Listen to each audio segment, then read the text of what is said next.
Islam El Abidine réside en France depuis 1999. Sa situation politique l'a empêché de réaliser ses rêves artistiques au Soudan. Il a choisi le chemin de l'exil en Occident.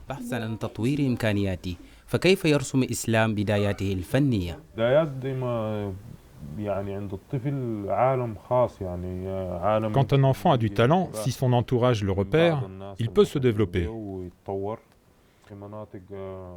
Pour moi, quand on a emménagé dans la région de Koutoum, mon père instituteur y a été muté. J'étais fasciné par la vue des animaux. Ça m'a donné tout de suite envie de les dessiner. Et c'est de là que tout a commencé. À l'âge adulte, j'ai voyagé à travers le Soudan.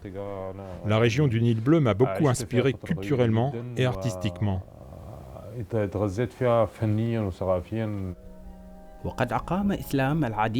Islam a monté plusieurs expositions en France et dans d'autres pays. Cela a contribué à faire connaître l'art soudanais. Je dirais que c'est un peintre qui travaille avec beaucoup de symboles.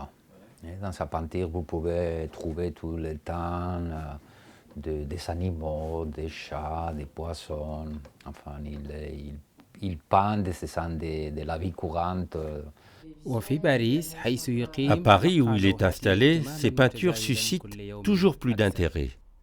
Son message est universel par les différents symboles qu'il peut incorporer dans ses toiles. Et à chaque fois, c'est des valeurs qui sont rappelées, celles du rassemblement, du partage, de l'amour, de la joie, de la famille. Et dans le même temps, il a ramené avec lui cette force d'Afrique, avec cette palette de couleurs, cette gaieté qui s'en dégage, cette joie. Rien n'est sombre dans ces toiles, tout est lumineux. C'est peut-être un message d'espoir d'ailleurs. Malgré l'exil, il se fait un devoir de venir en aide aux artistes soudanais en difficulté. Ma présence en France me permet d'être en contact avec un nombre incroyable d'artistes. Nous échangeons sur nos voyages et nos inspirations. On est des guides les uns pour les autres.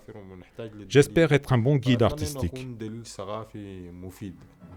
Le parcours artistique d'Islam à l'étranger est une réussite. Il est même montré en exemple.